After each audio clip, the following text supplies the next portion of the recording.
जंगल का भूत हिंदी कहानी। एक गांव में लोकेश अपने पिता के साथ रहता था।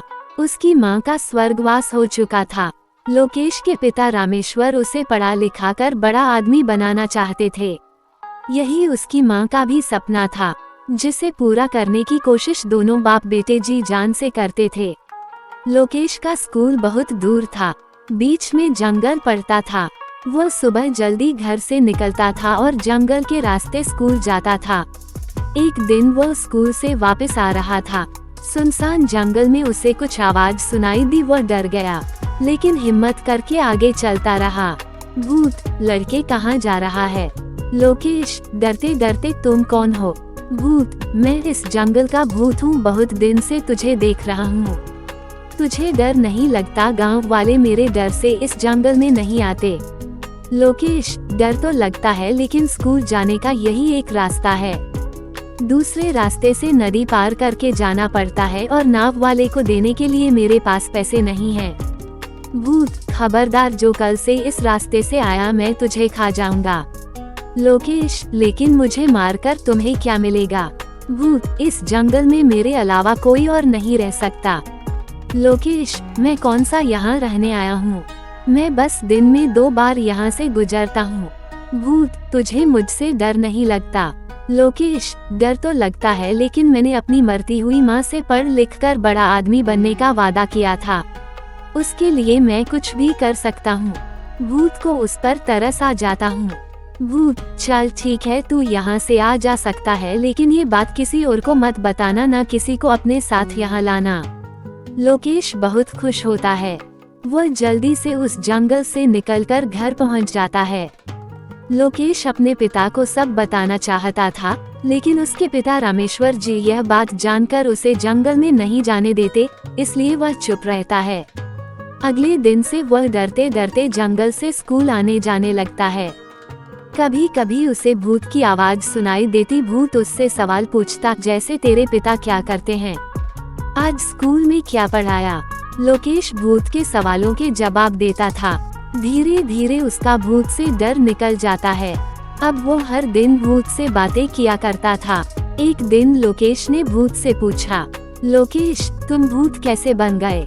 भूत, मुझे कुछ लोगों ने मार दिया था, जब तक उनसे बदला नहीं लूंगा मैं भूत ही बना रहूंगा।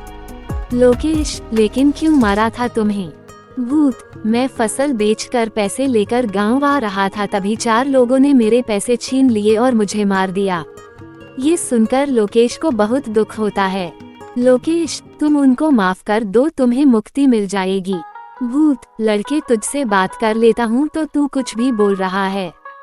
चल भाग यहाँ से, नहीं तो अगली बार से जंगल में घुसने नहीं दूंगा। लोकेश, हमारे मास्टर जी कहते हैं, कोई तुम्हारे साथ बुरा करे और तुम भी बदला लेने के लिए उसके साथ बुरा करो तो तुम्हारे में और उसमें क्या फर्क रह जाएगा? मेरी बात मानो, उन्हें माफ कर दो और सब भूल जाओ। भूत कुछ नहीं बोलता और वहां से चला जाता है। कुछ ही दिनों में लोकेश की परीक्षा आने वाली होती है। लोकेश की परीक्षा से पहले कुछ दिन की छुट्टी पड़ जाती है। वह घर पर ही रहकर पढ़ाई कर रहा था। उसके पिता खेत पर गए हुए थे। तभी उसे भूत की आवाज सुनाई देती है, लोकेश, अरे तुम यहाँ कैसे? भूत, तुम इतने दिन से नहीं आए, मैंने सोचा कहीं तुम बीमार तो नहीं पड़ गए। लोकेश, नहीं, वो तो मेरी परीक्षा आने वाली है, इसलिए स्कूल की छुट्टी पड़ गई है। भूत, तुम जंगल में बैठकर भी तो पढ़ सकते हो, रोज वहीं आ जाया करो, मेरा मन नहीं लगता। लोकेश भूत की बात मानकर उसके पीछे पीछे जंगल में चल देता है। वहाँ एक पेड़ के नीचे बैठकर पढ़ने लगता है। भूत, अगर तुम चाहो तो मैं तुम्हें नकल करा सकता हूँ। मैं तुम्हारे सामने कॉपी लेकर आ जाऊंगा, मुझे और कॉपी को केवल तुम देख पाओगे। तुम देखकर पेपर दे देना। लोकेश, नहीं, ये गलत होगा, मुझे अपनी क्षमता से पेपर देने चाहिए। नकल करके मैं कभी बड़ा आदमी नहीं बन सकता।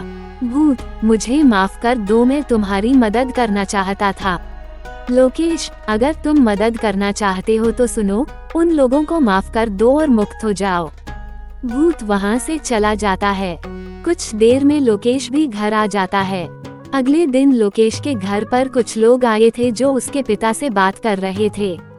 बाद में वे लोग चले जाते हैं। लोकेश, पिताजी ये कौन थे? रामेश्वर जी, ये सब गुंडे थे, इन्होंने एक आदमी के पैसे छीनकर उसे मार दिया था। ये बता रहे थे बहुत दिनों से परेशान थे, न खा पाते थे न सो पाते थे। लेकिन कल वही आदमी इनके सपने में आकर बोला कि रामेश्वर जी के बेटे लोकेश के कारण मैं तुम्हें माफ कर रहा हूँ। तब से ये चारों हमें ढूंढ रहे थे। अब चारों जाकर पुलिस स्टेशन में पेश होने जा रहे हैं।